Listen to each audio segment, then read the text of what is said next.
गलती किसकी, प्यार में मिला धोखा। अनीता कॉलेज छोड़ चुकी थी और एक दिन वो किसी मॉल में कुछ सामान खरीदने के लिए गई।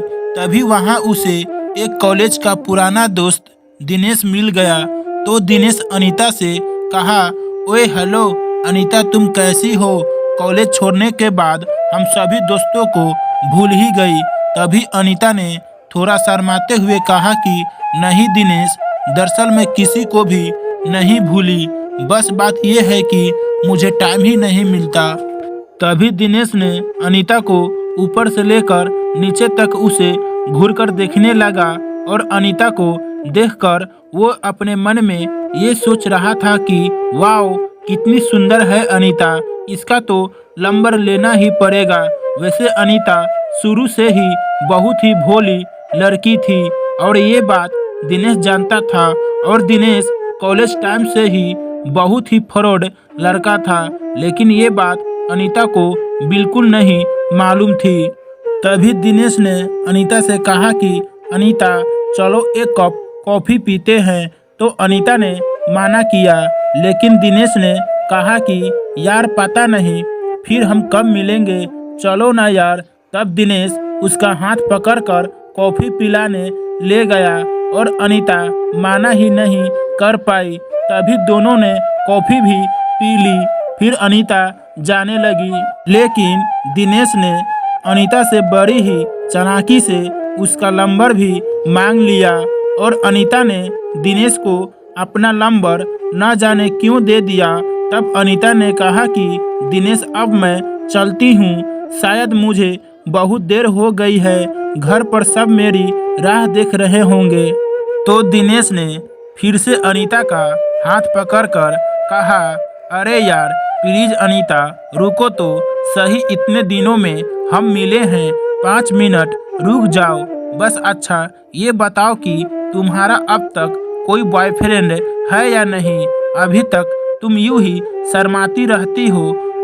तो अनीता ने दिनेश से कहा कि नहीं दिनेश, मेरा कोई भी बॉयफ्रेंड नहीं है।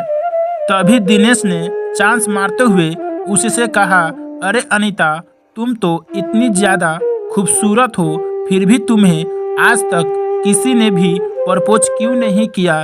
इस बात से अनीता थोड़ा उदास हो गई। इतने में ही दिनेश ने अनीता के कंधे पर हाथ रखते हुए कहा कि तुम चिंता मत करो अनीता, अब जल्दी ही तुम्हारी जिंदगी में एक बॉयफ्रेंड आने वाला है और वो तुमसे बहुत ही ज़्यादा प्यार करेगा।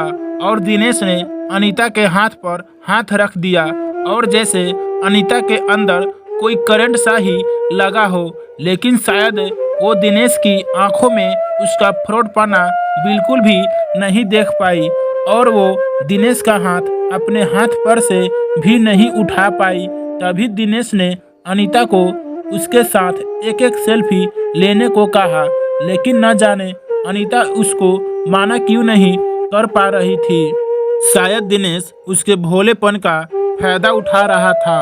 अब तो दिनेश न जाने उसे व्हाट्सएप पर क्या क्या भेज रहा था, कभी उसे गुलाब का फूल भेज रहा था तो कभी उसे हैट या किसिंग वाले मैसेज भेज रहा था और अनीता को कहीं ना कहीं डर लग रहा था।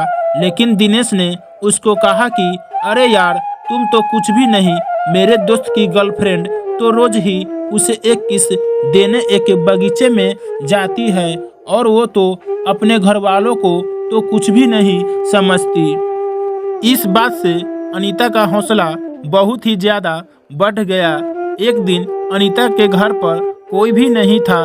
इस बात का दिनेश को पता लग गया तो वो अचानक ही उसके घर पर आ गया। इस बात से अनीता बहुत ही डर गई, लेकिन वो तो जबरदस्ती ही अनीता के घर में बैठ गया और उसके यहाँ वहाँ हाथ लगाने लगा। और जब अनीता ने उसे रोकना चाहा तो दिनेश ने उसे आई लव यू कह दिया। अब अनीता उसे रोक ही नहीं पा रही थी, क्योंकि उसे पहली बार किसी ने लव यू कहा था, मगर उसे दिनेश के अंदर का दरिंदा बिल्कुल भी नजर नहीं आ रहा था। अब दिनेश को अनीता ने जाने को कहा, लेकिन दिनेश बदले में उससे एक किस मांगने लगा और उसने उसकी न जाने कितनी किस ले ली। और किस लेते समय उसने उसके साथ एक सेल्फी भी ले ली। फिर वो वहां से चला गया। अब अनीता को बहुत ही ज्यादा डर लग रहा था, लेकिन उसने दिनेश के बारे में अपने घर वालों को कुछ भी नहीं बताया। अब दिनेश पूरे दिन ही अनीता से फोन पर बात करता रहता था। एक बार दिनेश ने अनीता को एक होटल में आने को कहा, लेकिन अनीता ने उससे कहा कि दिनेश तुम मुझसे एक बार शादी कर लो, फिर चाहे तुम मुझे कहीं पर भी घुमाने ले चलो। लेकिन फिर दिनेश ने जिद करते हुए कहा कि नहीं अनीता, मैं तुमसे बहुत प्यार करता हूँ और फिर एक दिन शादी भी कर ही लूँगा, तो फिर तुम्हें सिर्फ एक बार होटल में मेरे साथ चलने में क्या हर्ज है। तब अनीता कहा कि दिनेश से शादी से पहले ये सब करना गलत होगा। तभी दिनेश ने बड़ी ही चालाकी से उससे कहा कि चलो अनीता, मैं तुम्हारे साथ कुछ भी गलत नहीं करूँगा, लेकिन बस एक बार तुम मुझसे मिलने होटल में आ जाओ और 10 मिनट मुझसे बातें करके चली जाना। अब अनीता उसकी बहकी बातों में आ गई और उसने होटल में आने के लिए दिनेश को हाँ कह दिया। और तो और उसने अपने घर वालों को भी कुछ भी नहीं बताया और वो दिनेश के पास उस होटल में पहुंच गई। और जैसे ही अनीता वहां गई तो दिनेश ने उसे एक कोल्ड ड्रिंक में नशे की दवा मिलाकर पिला दी और अब धीरे धीरे उसे नशा होने लगा। तभी अचानक अनीता के सामने दिनेश का एक दोस्त भी आ गया और वो दोनों ही अनीता को देखकर मुस्कुरा रहे थे। अब अनीता समझ चुकी थी कि दिनेश ने उसके साथ धोखा किया है। कृपया इस चैनल को सब्सक्राइब करें, शेयर और लाइक करना ना भूलें। पूरा वीडियो देखने के लिए बहुत बहुत धन्यवाद।